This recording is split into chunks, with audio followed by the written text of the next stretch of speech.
Assalamualaikum warahmatullahi wabarakatuh. Terima kasih atas perhatiannya. Pada kesempatan kali ini kita akan mencoba untuk masuk pada salah satu sesi, yaitu bedah saham. Dan pada sesi ini kita akan mencoba untuk membedah saham Bank Jatim dan Bank Jabar. Jadi ini kita berikan judul saham super jagoan bank daerah. Jadi ada dua bank pembangunan daerah atau BPD yang ada di Indonesia yang merupakan saham-saham super yang saya kira ini perlu kita ketahui bersama, yaitu untuk saham Bank Jatim dan Bank Jawa Barat. Adapun untuk materi pembahasan kita, yang pertama adalah kepemilikan saham atau shareholder composition. Kemudian yang kedua adalah fundamental perusahaan. Yang ketiga pendapatan dan dividen. Kemudian yang keempat ROA, ROE, dan DIR. Kemudian yang kelima adalah profitability. Kemudian yang keenam adalah valuation. Kemudian yang ketujuh dividen selama 6 tahun terakhir. Kemudian yang kedelapan perbandingan antara BJTM dan BJBR. Jadi yang kedelapan ini nanti kita pada akhirnya akan mencoba untuk membandingkan performan dari Bank Jatim dan Bank Jabar ini. Pada bagian awal ini kita akan mencermati terkait dengan BPD Jatim atau Bank Jatim. Kita akan melihat terkait dengan pemegang saham. Di sini kita bisa mencermati untuk pemegang saham dari Bank Jatim, yaitu yang pertama adalah Pemda tingkat 1 Provinsi Jawa Timur. Ini dia sebagai pengendali sebesar 51, sekian persen. Kemudian 38 Pemda Kabupaten atau Kota se-Jawa Timur sebesar 28,35%. Kemudian untuk masyarakat umum, untuk masyarakat yaitu 20,5%. Sehingga ini adalah komposisi total keseluruhan dari seluruh pemegang saham. Sementara untuk jumlah total dari lembar saham yaitu sebesar sekitar 15 miliar lembar. Berikutnya kita akan mencoba untuk mencermati terkait dengan fundamental dari Bank Jatim.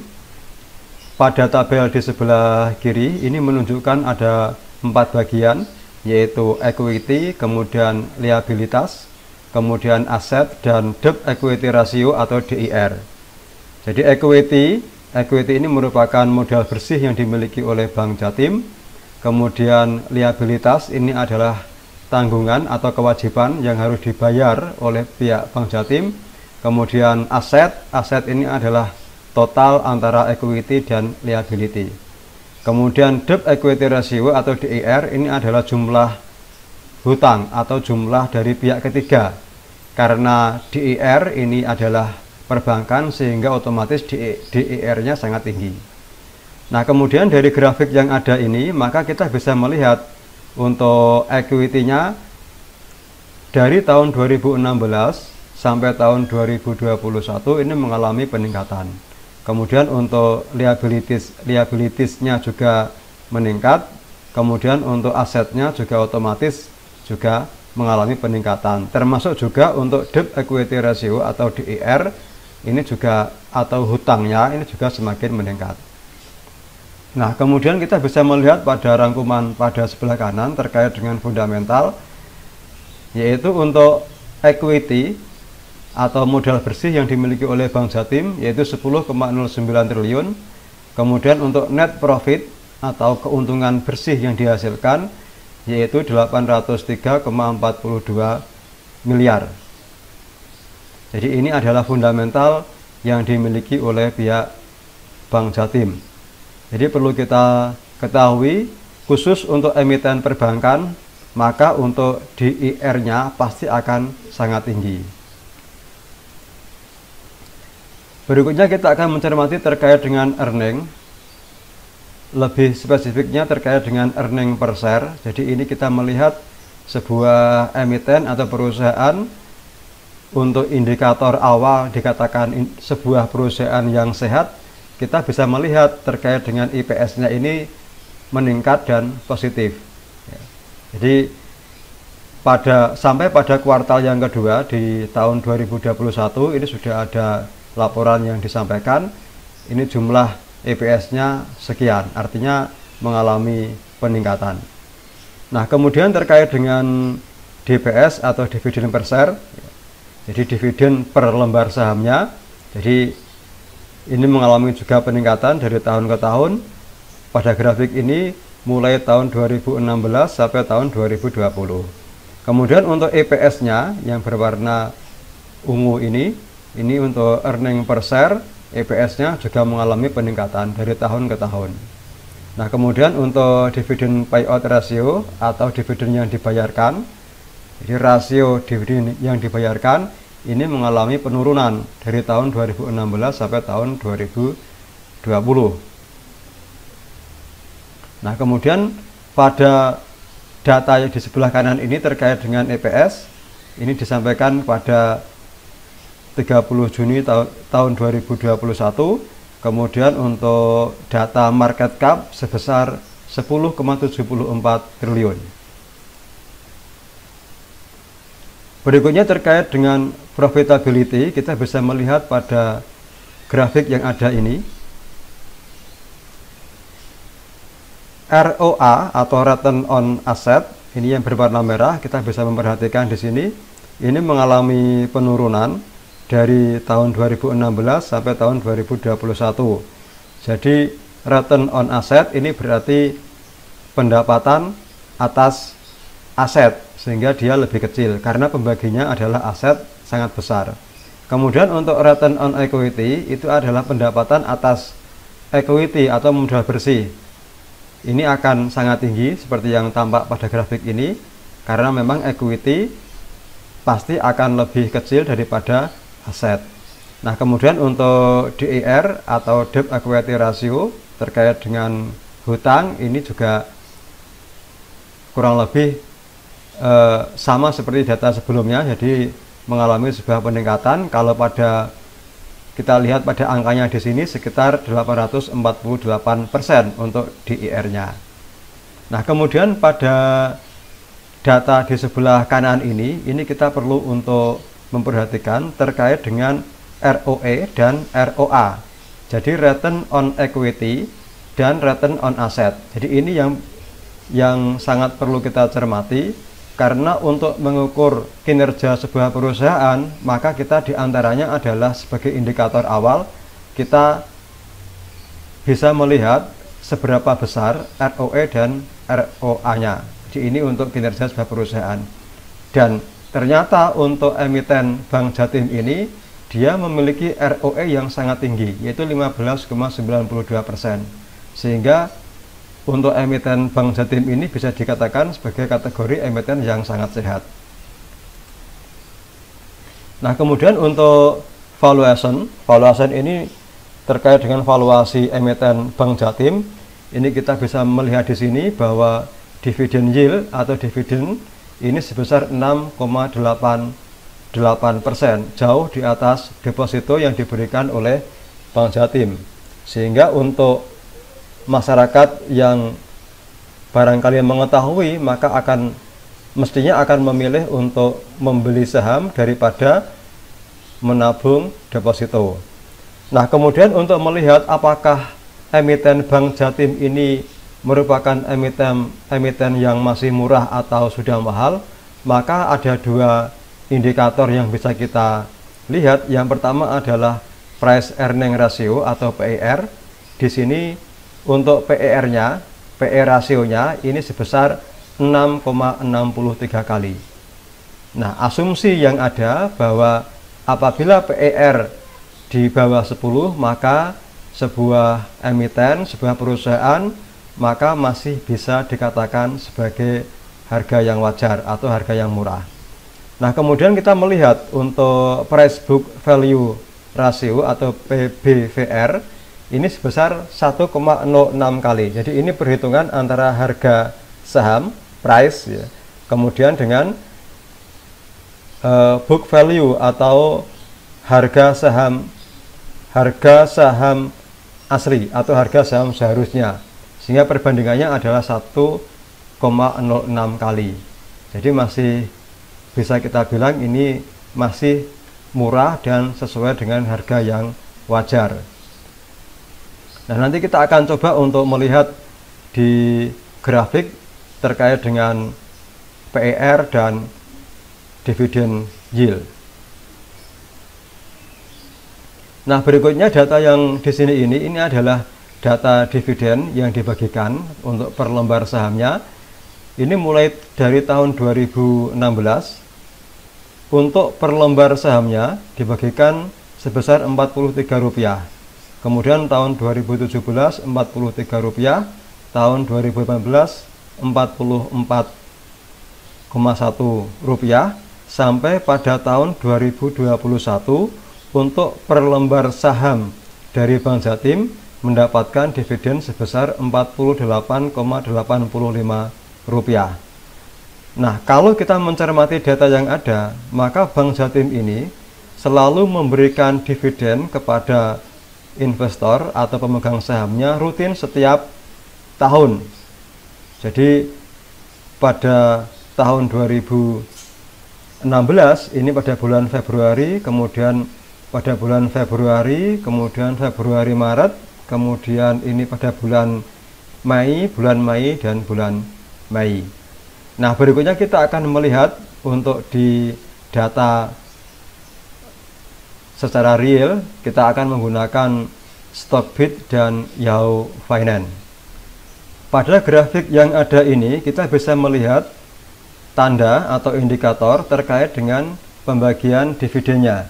Jadi pada tahun 2021, ini kita bisa melihat di sini. Ini pada bulan 5 tanggal 9, pada bulan 5 ini dilakukan pembagian dividen sebesar Rp48,85.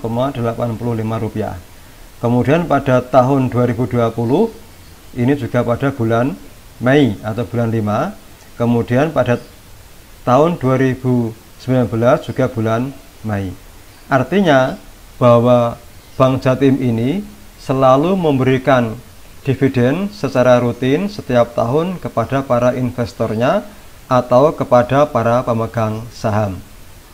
Berikutnya kita akan masuk untuk melihat PE rasio atau PER yang ada pada Bank Jatim ini apakah kategori murah, sedang, atau mahal. Apakah harga emiten Bank Jatim ini apakah kategori harga yang murah, sedang, atau harga yang tinggi. Nah, kita bisa melihat dengan melalui Stockbit ini. Kita masuk pada website stockbit.com.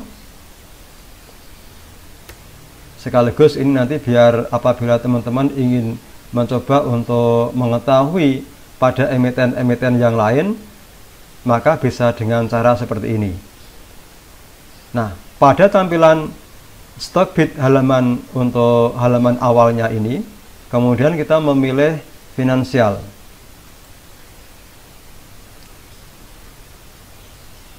Setelah kita memilih menu finansial, maka kita bisa ke bawah untuk kemudian kita memilih pada Funda Chart. Kita pilih menu Funda Chart ini. Kemudian di sini kita pilih untuk mencari emiten apa yang akan kita tuju.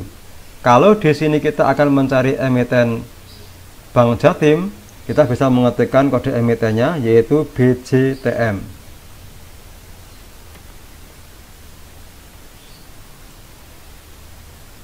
Nah, ini adalah emiten Bank Jatim. Kemudian kita akan mencari PE rasionya pada search for metric. Ini kita masukkan PE rasio. Kita cari yang pertama adalah mean PE standard deviation. Kemudian berikutnya kita masukkan lagi untuk parameter yang kedua, yaitu plus 1 PE standard deviation. Berikutnya kita masukkan standar yang ketiga, yaitu plus 2 PE standard deviation. Berikutnya kita masukkan yang keempat, yaitu minus 1 PE standard deviation. Kemudian indikator yang kelima kita masukkan minus 2 PE standard deviation. Nah, ini adalah tampilan untuk selama 1 tahun. Kita bisa melihat, jadi ini garis yang tengah, ini adalah garis atau harga sedang atau harga tengah. Kemudian kita bisa melihat ini adalah area-area untuk harga di atas harga rata-rata. Kemudian yang di sini ini adalah area harga tinggi. Nah, kemudian ini adalah area-area pada harga bawah. Ini juga sama pada area harga bawah atau harga yang sangat murah. Nah, untuk PE ratio atau price earning to ratio, kita tidak hanya bisa melihat dengan perpatokan hanya 1 tahun, tetapi kita juga bisa melihat untuk berpatokan selama tahun-tahun berikutnya. Pada tahun untuk selama 1 tahun terakhir ini harganya adalah harga sedang. Artinya kita dengan harga yang seperti ini, maka ini adalah harga yang wajar. Kita pun bisa masuk untuk mulai membeli, atau kita bisa masuk untuk mulai membeli dari saham Bank Jatim. Nah, sekarang kita akan melihat selama 3 tahun terakhir. Data yang ada ini selama 3 tahun terakhir, maka harga hari ini kalau kita bandingkan dengan tahun-tahun sebelumnya, maka harganya adalah sedikit di atas harga rata-rata. Tetapi kalau kita melihat, maka pada harga-harga seperti ini bisa kita lihat pada tahun-tahun yang sebelumnya, yaitu pada akhir 2019, kemudian juga pada kira-kira sekitar awal tahun 2019, ini harganya kurang lebih sama dengan harga untuk yang hari ini. Nah, berikutnya kita akan mencoba untuk melihat harga saham Bank Jatim untuk 5 tahun terakhir. Price earning ratio dari Bank Jatim untuk 5 tahun terakhir, maka harganya adalah, bisa kita lihat seperti gambar yang ada ini, grafik yang ada ini, harganya sedikit di atas harga rata-rata. Nah, ini adalah tampilan dari PE ratio yang kita ambil datanya dari stockbit.com. Berikutnya kita akan mencoba untuk mencermati BPD Bank Jawa Barat atau Bank Jabar. Nah, kita melihat di sini untuk terkait dengan pemegang saham atau shareholder composition. Jadi komposisi pemegang saham, yang pertama adalah Pemda Provinsi Jawa Barat, ini sebagai pengendali, ini sebesar 38,18%. Kemudian Pemda Kabupaten Bandung sebesar 7,24%. Kemudian Pemda Provinsi Banten sebesar 5,29%. Kemudian masyarakat dan Pemda lainnya sebesar 49,29%. Sehingga total jumlah lembar saham yang dimiliki oleh Bank Jabar sebesar 9, sekian miliar lembar saham. Kita melihat pada sisi fundamental, di sini ada, kalau di grafiknya ini ada 4 komponen, yaitu equity, liabilities, kemudian aset, dan debt equity ratio. Nah, tentu kita bisa melihat untuk di grafik yang paling bawah ini adalah equity atau modal bersih. Kalau kita melihat secara sekilas, maka modal bersih yang ada ini meningkat dari tahun 2016, 2017 sampai tahun 2021. Kemudian untuk liabilities atau kewajiban terhadap pihak yang lain atau kewajiban yang harus dilaksanakan, ini sebesar sekian. Dengan pergerakan usaha-usaha yang dilakukan oleh BPD Jawa Barat dan Banten ini, tentu akan semakin menambah juga terkait dengan kewajiban atau permodalan yang harus diberikan, harus dikelola, harus diadakan oleh pihak Bank Jabar, sehingga dia meningkat tinggi. Nah, kemudian untuk aset adalah penjumlahan antara equity dan liability. Otomatis apabila equity-nya meningkat dan liabilities-nya juga meningkat, maka asetnya juga meningkat. Nah, kemudian debt equity ratio atau DER ini adalah kewajiban atau hutang yang dimiliki oleh Bank BPD Jawa Barat. Karena ini terkait dengan perbankan, maka otomatis yang namanya DER sebuah perbankan pasti akan sangat tinggi. Karena yang akan termasuk dihitung oleh pihak perbankan termasuk debt equity ratio atau DER itu adalah tabungan-tabungan dari nasabah. Artinya kalau ada nasabah yang nabung, baik itu tabungan dengan produk apapun juga namanya, maka dia akan masuk kepada kewajiban dari pihak bank terkait. Nah, kemudian pada prinsipnya, pada fundamental yang ada ini kalau kita bandingkan dengan Bank Jatim tadi, maka DER dari Bank Jawa Barat ini lebih tinggi daripada Bank Jatim. Nah, kemudian kita bisa melihat untuk equity atau modal ini secara persisnya adalah 11,8 triliun. Kemudian net profit yang diperoleh oleh Bank Jabar adalah 921,84 miliar. Ini adalah penghasilan bersih yang diterima atau yang diperoleh oleh Bank Jabar. Kalau kita bandingkan dengan Bank Jatim, maka net profitnya lebih tinggi. Berikutnya terkait dengan earning dan earning per share, maka kita bisa melihat yang pertama pada grafik ini, untuk EPS-nya ini meningkat dari tahun 2016, 2017 sampai tahun 2020. Kemudian dividen payout ratio atau rasio dividen yang dibayarkan ini mengalami penurunan dari tahun 2016 sampai tahun 2020. Nah, kemudian untuk earning pada data yang ada di sebelah kanan ini, kita bisa melihat untuk EPS-nya atau earning per share-nya ini sebesar Rp187. Kemudian untuk yang lainnya, untuk book value per share atau BVPS atau harga yang sebenarnya dari emiten Bank Jabar ini adalah 1.200 per lembar.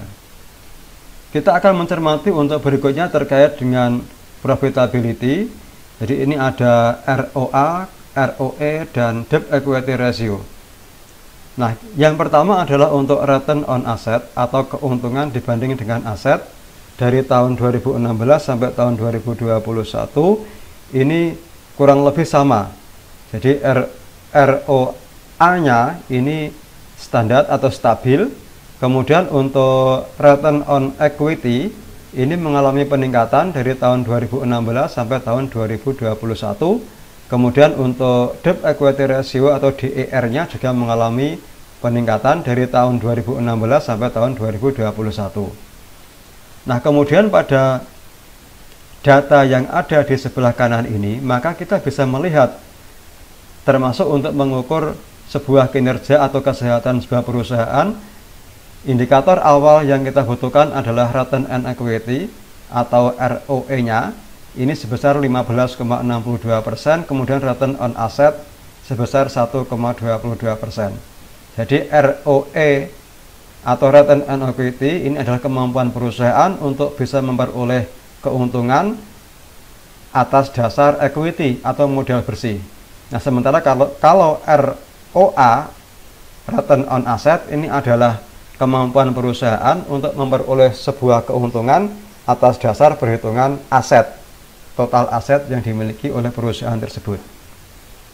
Nah, pada angka 15,62% ini, maka ROE dari Bank Jabar ini merupakan ROE yang sangat tinggi, sangat baik, dan sangat sehat. Berikutnya terkait dengan valuasi, dividen yang diberikan ini adalah 7,66%.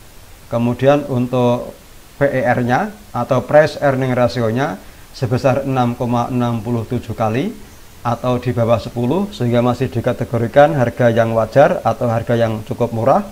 Kemudian untuk price book value ratio ini sebesar 1,04 kali atau masih termasuk harga yang wajar. Nah, sementara untuk dividen yang dibagikan ini sama seperti Bank Jatim. Jadi Bank Jabar ini senantiasa disiplin untuk memberikan dividen kepada para investornya mulai tahun 2016, 2017 sampai pada tahun 2021.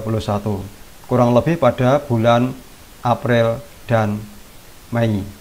Berikutnya kita akan mencoba untuk melihat data ya terkait dengan Bank Jabar. Nanti kita akan memakai Yahoo Finance dan Stockbit untuk melihat data dividen dan data PER atau Price Earning Ratio. Ini adalah grafik dari BJBR atau Bank Jabar selama 5 tahun terakhir. Jadi ini adalah dengan tanda D, ini adalah dividen pada saat dibagikan tahun 2021. Kemudian ini pada tahun 2020, ini tahun 2019. Artinya secara rutin Bank Jabar memberikan dividen setiap tahun sekali kepada para investornya. Berikutnya kita akan melihat untuk price earning ratio pada hari ini atau pada saat sekarang ini, apakah masih kategori murah, sedang atau mahal, sehingga ini akan menentukan apabila teman-teman untuk membeli saham Bank Jawa Barat atau Bank Jabar, maka kalau kita melihat data pada 1 tahun terakhir ini, maka harga dari emiten Bank Jabar ini di bawah harga rata-rata. Artinya ini adalah harganya adalah harga yang murah. Nah, sekarang kita akan membandingkan untuk PE rasio dari Bank Jabar untuk 3 tahun terakhir ini. Selama 3 tahun terakhir, harga atau PE rasio ini jauh di bawah harga rata-rata. Sehingga ini adalah saat yang tepat apabila kita mempunyai modal untuk investasi membeli saham pada Bank Jabar ini. Nah, sekarang kita akan melihat juga pada 5 tahun terakhir. Selama 5 tahun terakhir ini adalah harga jauh di atas harga rata-rata. Karena Bank Jawa Barat pernah mencapai harga sampai pada sekitar 3.400-an. Nah, kemudian pada saat ini harga saham pada Bank Jabar sekitar 1.260 sekian. Artinya harganya turun jauh. Nah, sehingga ini dengan perhitungan atau dengan melihat data PE rasio ini bisa kita melihat apabila dia berada di bawah garis rata-rata ini, maka harganya cukup murah. Kemudian apabila dia di atas garis rata-rata ini, maka dia berada pada area harga yang cukup mahal. Berikutnya kita akan mencoba untuk membandingkan data dari yang sudah kita sampaikan di awal tadi, akan kita rangkum. Kita akan mencoba untuk membandingkan antara BPD Bank Jatim dengan BPD Bank Jawa Barat dan Banten ini, kira-kira komposisinya seperti apa. Yang pertama terkait dengan market kapitalisasi, ini untuk Bank Jatim sebesar 10,66 triliun, kemudian untuk Bank Jabar sebesar 12,30 triliun. Artinya Bank Jabar lebih besar dari Bank Jatim terkait dengan market cap-nya. Kemudian net profit yang dihasilkan ini adalah untuk Bank Jatim sebesar 803 miliar, kemudian untuk Bank Jabar sebesar 921 miliar. Kemudian untuk dividen per share atau DPS-nya untuk Bank Jatim ini sebesar 48,85 rupiah, kemudian untuk Bank Jabar sebesar 95 rupiah. Mengapa ini hampir 2 kali dari Bank Jatim? Karena memang jumlah share atau jumlah lembar sahamnya untuk Bank Jatim 2 kali lebih tinggi, 2 kali lebih banyak dari Bank Jabar. Otomatis pembaginya juga lebih banyak. Kalau pada Bank Jatim ini sebesar sekitar 15 miliar lembar, kemudian untuk di Bank Jabar sekitar 9 miliar lembar. Kemudian untuk dividen yield ini sebesar 6,88% untuk Bank Jatim, kemudian untuk Bank Jabar sebesar 7,63%. Kedua-duanya jauh di atas jasa deposito. Artinya lebih menguntungkan apabila para investor untuk membeli saham daripada menaruh di depositonya. Kemudian untuk perhitungan murah, sedang, atau mahalnya sebuah harga saham, maka kita bisa menggunakan price earning ratio dan price book value ratio. Untuk PE rasionya untuk Bank Jatim sebesar 6,63 kali, kemudian BJBR sebesar 6,70 kali. Ini hampir sama, dan kedua-duanya ini di bawah 10 kali. Sehingga asumsi apabila PE rasio di bawah 10 kali, maka harga sebuah emiten bisa dikatakan harga yang masih murah. Kemudian untuk price book value, untuk harga 1,06 kali dan 1,05 kali, ini juga masih kategori harga yang cukup murah. Kemudian untuk return on equity atau ROE-nya ini masing-masing sebesar 15%. Jadi ini ROE yang cukup bagus atau sangat produktif, sangat standar, sangat sehat bagi sebuah perusahaan. Kemudian ROA-nya juga sama, untuk Bank Jatim 1,68%, kemudian untuk BJBR 1,22%. Kemudian untuk debt equity ratio DER ini untuk Bank Jatim, ya, jadi DER ini kasarannya, lebih bahasa yang lain, hutang yang dimiliki ini sebesar 846% dari equity yang dimiliki. Kalau untuk BJBR ini sebesar 1174%. Jadi DER Bank BJB atau Bank Jabar ini lebih tinggi daripada Bank Jatim. Ini adalah data perbandingan atau komparasi data antara Bank Jatim dan BJB, sehingga nanti dari data yang ada ini kita bisa menyimpulkan bahwa kedua bank daerah ini merupakan bank daerah yang sangat sehat. Dia bisa memberikan dividen yang tinggi. Kemudian untuk kenaikan capital gain-nya tentu kita bisa mencermati secara lebih detailnya. Baik, ini yang barangkali bisa kita sampaikan, mudah-mudahan ada manfaatnya. Terima kasih. Wassalamualaikum warahmatullahi wabarakatuh.